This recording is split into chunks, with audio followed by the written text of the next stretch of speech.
My dear students of 11th Medical, and today in botany we are going to continue with our study of the tissue systems in the plants.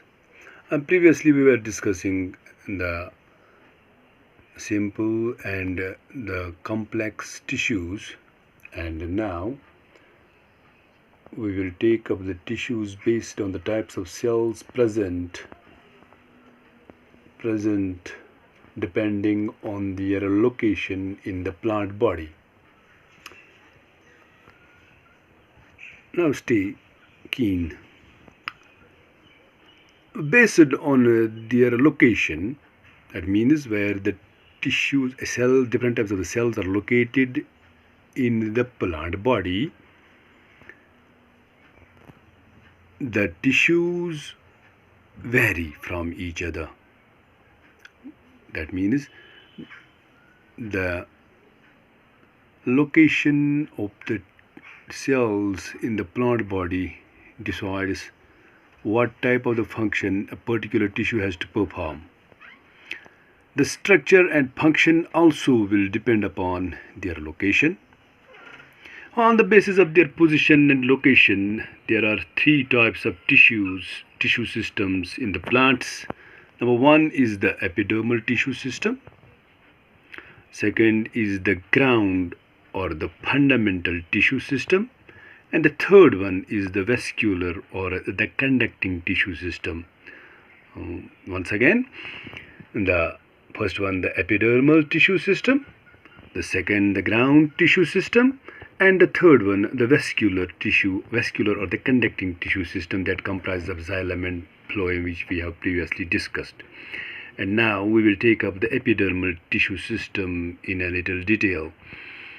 It forms the outermost covering of the whole plant body and comprises epidermal cells, stomata, and the epidermal appendages in the form of trichomes and hairs. Trichomes in case of stem and hairs in case of the roots. Now the epidermis, it is the outermost layer of the primary plant body. It is made of elongated, compactly arranged cells forming a continuous layer. Epidermis is usually single-layered. Cells are parenchymatous with a small amount of cytoplasm lining the cell wall and a large vacuole.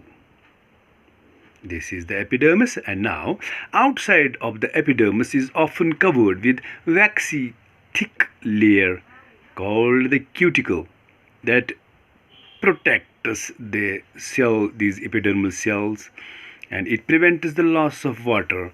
And cuticle is absent in the roots. Cuticle is present only in the stem cells, and in the roots the cuticle is absent. And the stomata are spatial structures present in the epidermis of leaves.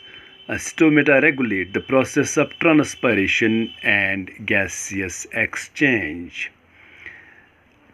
and they are in abundance on the lower surface of the leaves. Each stomata is composed of two bean-shaped guard cells which enclose stomatal pore, and in grasses the stomata are enclosed by dumbbell-shaped guard cells. The outer walls of the guard cells away from the stomatal pore are thin.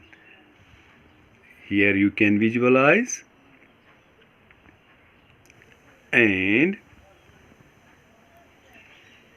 inner walls are highly thickened.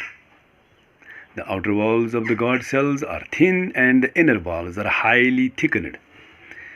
The guard cells possess chloroplasts and regulate the opening and closing of stomata. A few cells in the vicinity of the guard cells become specialized in their shape, size, and are known as subsidiary cells. The stomatal aperture, guard cells, and the surrounding subsidiary cells are together called stomatal apparatus. The cells of epidermis bear a number of hairs. The root hairs are unicellular elongations of the stomatal cells and help absorb water and minerals from the soil. On the stem, the epidermal hairs are called trichomes. The trichomes in shoot system are usually multicellular, and they may be branched or unbranched, and soft or stiff, and even secretory. That means they secrete different types of substances. And these trichomes in the plants help prevent water loss due to transpiration. And that was the epidermal tissue system. Thanks. Have a nice day.